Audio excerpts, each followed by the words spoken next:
ខេត្តកោះកុងខ្ញុំមានវាសនាការចាប់សិក្សាផ្ដើមការងារថ្មី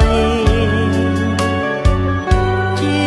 មួយធម្មជាតិគីរីព្រឹកព្រៃ10ឆ្នាំលើដីដែនអនុសា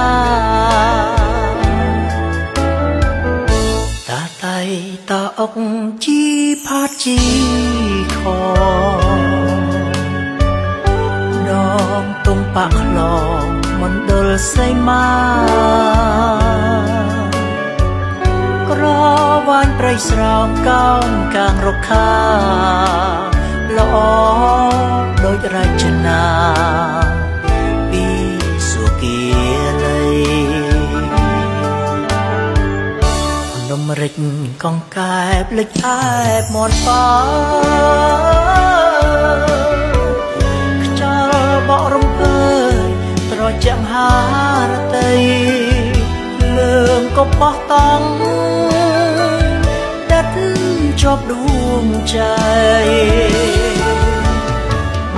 អរុណណតីល្អក្រៃសោភា